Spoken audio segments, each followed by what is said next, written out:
What doesn't often get talked about in me and Tina's ordeal while living in the Bothell house? We moved in May uh, 1st, 2012. Um, I moved out May 8th, May 9th of 2016. Um, but we had 4 years of the house. I want the listener, the viewer, to understand um, it wasn't a solid 4 years. There was a period of time where we had no activity. And I'm talking about a year and 2 months.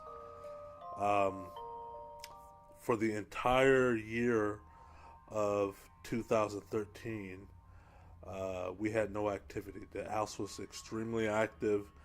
As you know, if you read my book, The Bothell Hell House, was extremely active the summer and the fall of 2012.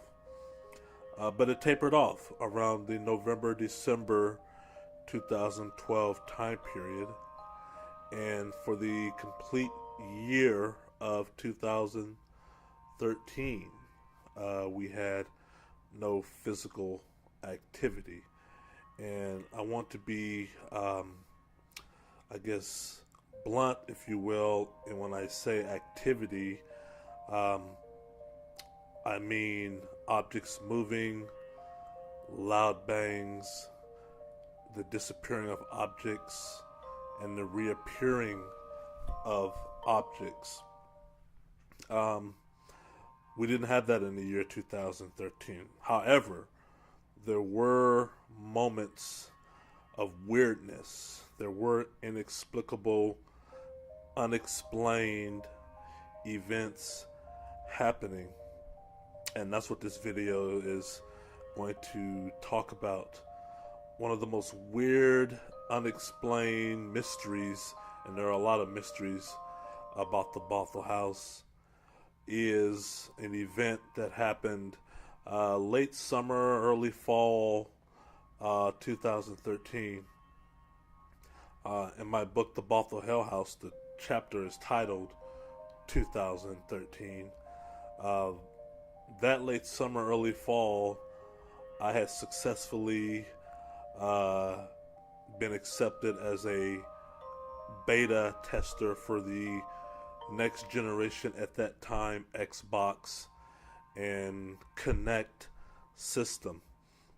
What that means is, as a beta tester, is Microsoft engineers and technicians, developers and program managers and project managers uh, descend on your house and leave a prototype of both the Xbox One at that time and the Connect system. And the goal is to monitor you using the device. And I believe I kept the device for 6 months, maybe four. And they're just remotely monitoring my gameplay. They're monitoring my use or my navigation through the interface of both Xbox One and the Kinect. Periodically, they will do site visits where they come to the home, my home, this is 2013, and bring their clipboards, their audio, their video equipment, sort of like a mini movie studio. And once again, the interaction is just simply monitor me play with the Xbox and Connect. They want to see my interaction with new incremental updates to that system. At that period of time, we had not had any physical activity.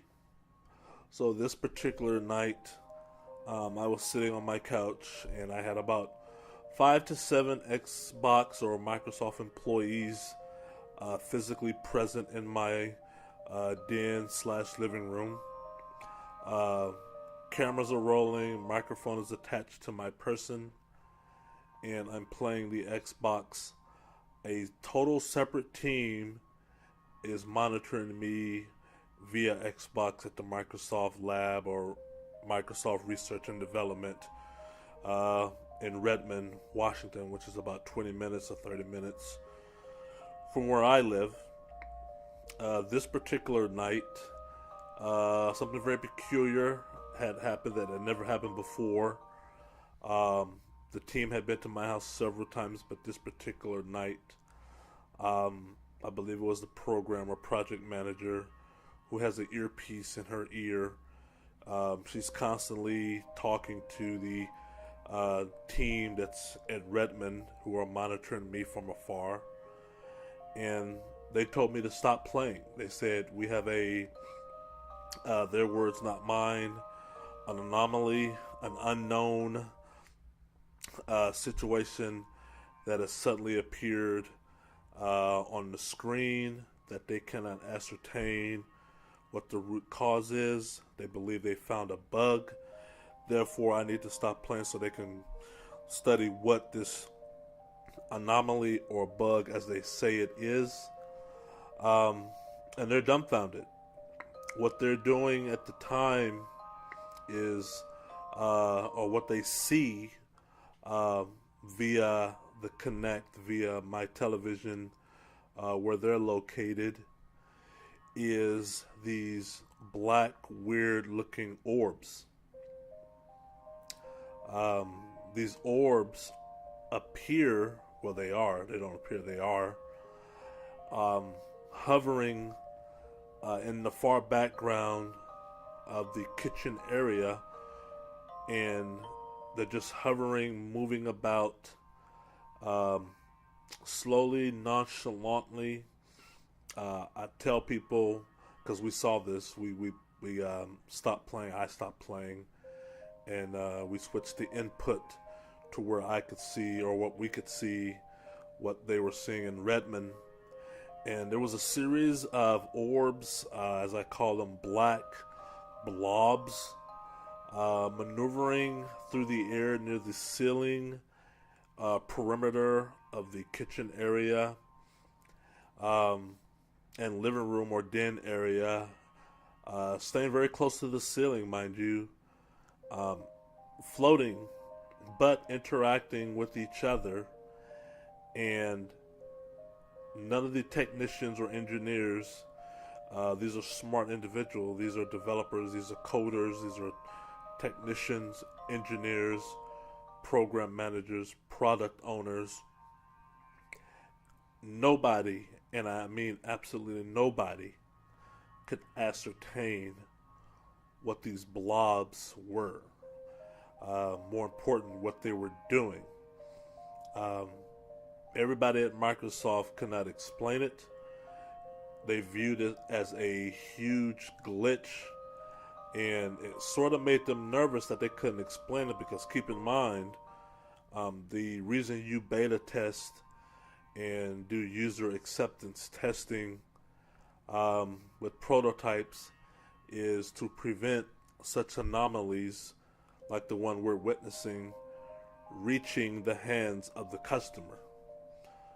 You do not want a customer service or help desk being flooded with calls from little Johnny about these strange images on his Xbox or Kinect. So that was Microsoft's worry. They could not ascertain what these images were, what this movement signifies, and they were very, I'm not going to say disturbed, but they were very curious, and they felt it was important to determine root cause. And the reason why I share this story or video, two reasons, as a matter of fact, there are two reasons. Number one, there have been times where I've seen what the Microsoft technicians were seeing out the corner of my eye. Not in 2013. I would not see these things until much later. But it was just interesting how they appeared. My second reason for sharing this story, this peculiar story, is the level of dumbfoundedness by the Microsoft team.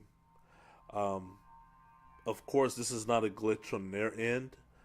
Um, the Xbox and the Kinect was released successfully November of that year. But everybody did stop dead in their tracks inside my house and in the Redmond headquarters for Microsoft because they, by their own admittance, had never seen this before. I'm not the only beta tester for the Xbox. Microsoft has hundreds, if not thousands, of people testing their prototype consoles throughout the world. And I'm pretty sure I feel safe in saying um, my testing reveals something that no other tester, no other beta user or beta tester had experienced because the team were totally baffled and in awe about what was appearing on my screen and their screen back at the Microsoft headquarters. And as you know, the activity in my house resumed in a horrific way spring of 2014 with large objects being thrown and Bibles catching fire and wall writings. But I talk about this, I dedicate one chapter of this in my book, The Bothell Hell House. And I reiterate and go over some new grounds in my soon-to-be released book, Attachments, Poltergeist of Washington State, where I explain where these orbs might have come from, what they're doing, and why they're here. Thank you.